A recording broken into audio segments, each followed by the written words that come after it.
Hello, everybody. So there's one more topic I want to cover in chapter 9. And then I want to show you something on Blackboard. So this begins on page 456, and it's called Retirement of Bonds. This is at maturity, right? And at maturity, you just pay the money back, right? There's really nothing too crazy about that, right? Debit, bonds, payable, credit, cash. But what happens if you pay off the bond prior to maturity? What are you going to have to do then? Look at the entry. You're going to debit bonds payable to pay it off. You're going to credit cash. Now, notice the amount of cash here is different. You usually have to pay people some type of incentive to entice them to retire the bond. At the same time, you also have to get rid of any outstanding premium or discount. Now remember, premium has a credit balance. If we retire the bonds, we're also retiring the premium. That's why the premium has a debit balance. If it were discount, it would be the opposite. Discount has a debit balance, so if we retire bonds, we would have to credit the discount. The difference could be a gain or a loss. In this case, you could see there's a loss, right? So this is a little confusing the way they've presented this. Let's just see if they put anything on the next page. No. So let's do homework problem, and I think then we'll get a much better feel for it.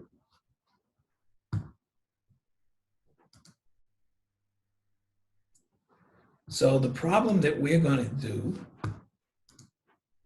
is on page 478, exercise 16, exercise 916. Let's see if we can...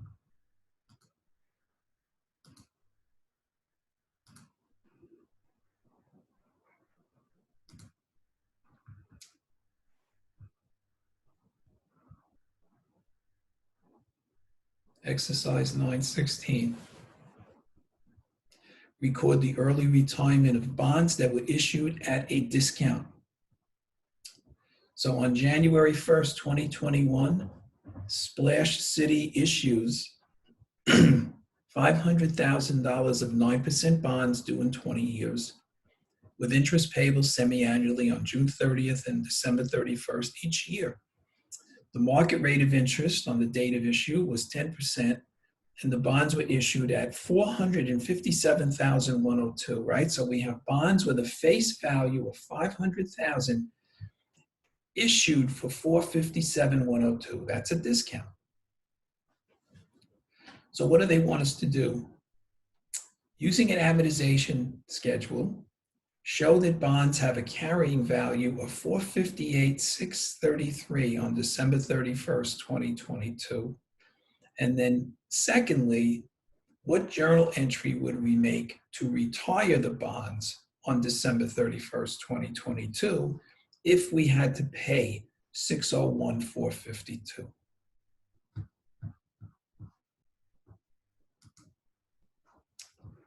Right, so this is exercise 9-16, right, which is on page 478. And let's construct that table.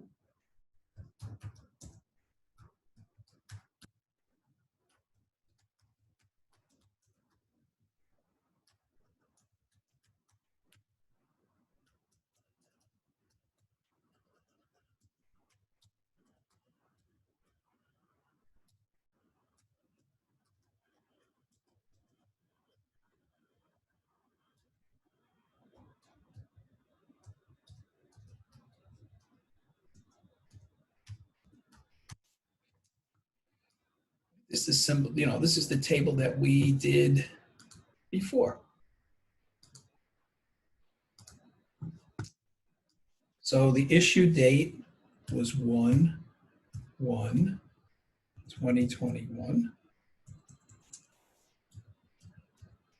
Right? And how much cash did we get for them? $457,102. Now let's write in all the interest payment dates, right? 6/30/2021, 12/31/2021, 6/30/2022, 12/31/2022, right? That's how far they wanted us to do this. Now, in the past, we did them just for the first year, right? So now we got to go a little bit further. Now, what's the cash paid? Cash paid is based on face amount and stated rate. So the face amount of these bonds is $500,000 times, right? What's the stated rate of interest? 9% times 1/2, right? Oh, what the heck did I do? 900,000 times 9% times 1/2 equals, I think that's $22,500. So every time we pay interest,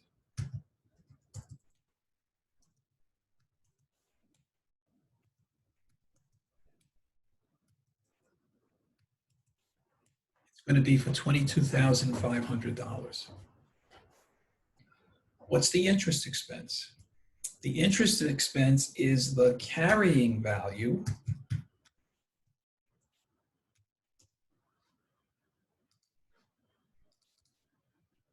times the market rate.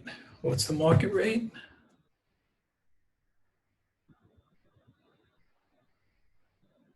$10%.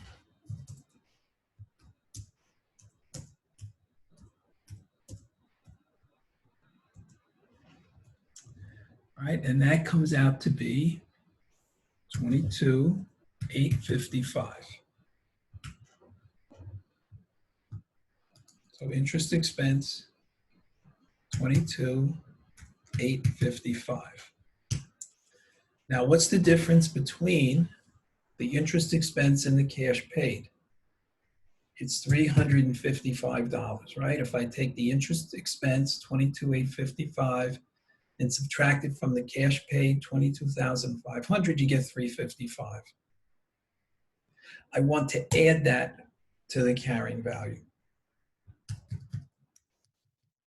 So now the carrying value becomes $457,457.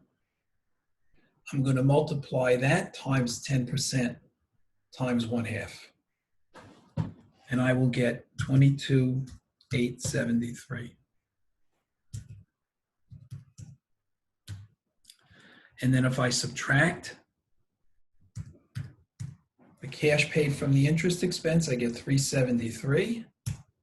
And if I add the $373 to the carrying value, $457,830. Right now, in the problems that we did prior to this, this is where we stopped. We have to do one more year.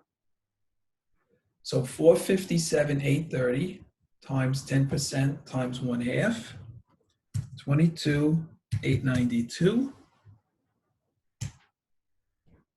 Right? The difference is $392. And if I add $392 to the carrying value, $458,222. And now if I multiply $458,222 times 10% times 1/2, or you could just multiply by 5%, right? 1/2 of 5%, 10% is 5%. You would get $22,911. which makes the difference 411, right? Which makes this 458, 633. So that's what the problem said. The problem wanted you to do that to prove that that was the number. They gave you the number. Using an amortization schedule, show that the bonds have a carrying value of 458, 633. Well, we did that. Now, part two, this was part one.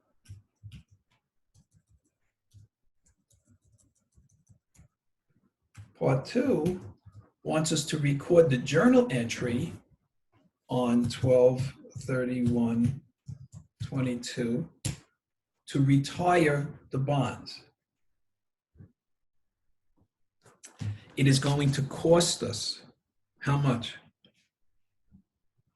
601,452, right? So, debit, bonds payable, 500,000.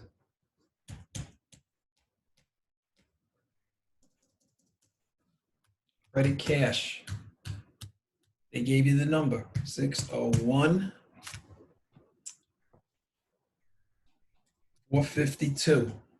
Okay, now I have to compare the cash paid to the carrying value. The carrying value, 458,633. It's costing me, right? Imagine if this was notes payable. It's costing me $601,000 to pay off a notes payable of 458. Looks like I lost money. Looks like I lost money on that. All right. So let me subtract 458,633 from 601,452. Right? And let's call that loss on retirement of bonds payable. And let's put the numbers right in here. 601,452 minus 458,633. What does that come out to be?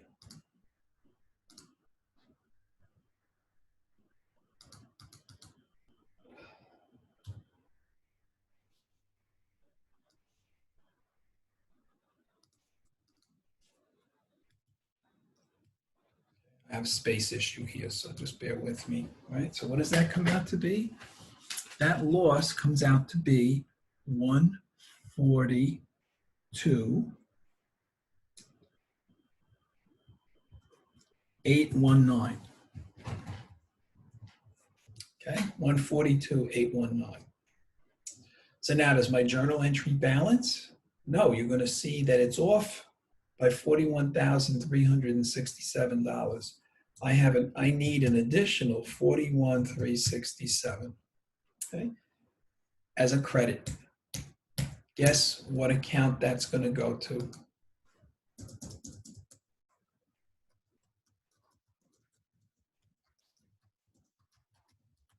Discount on bonds payable, 41,367, right? To balance, right? To balance the entry. That's the amount. Now, can I calculate that amount? I can. You want to see how? What was the original discount? The bonds had a face value of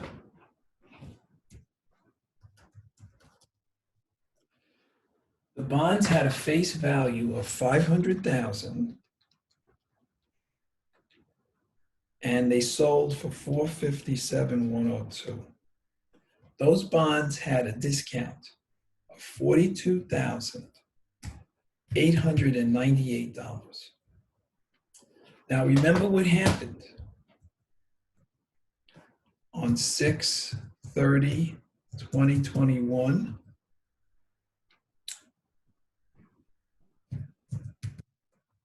See this 355? That would get subtracted from there.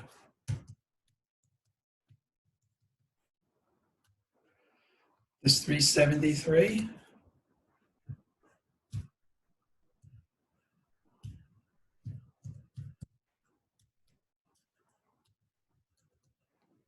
this 630, 2022.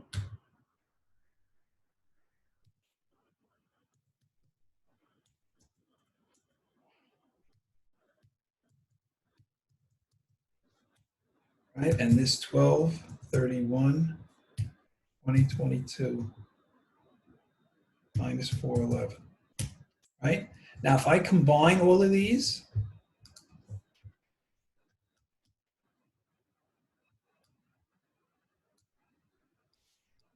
$41,367. Right? So if you had a T account, this would be a debit, $42,898, and all these amounts would be credits, so that the balance in the account would be $41,367.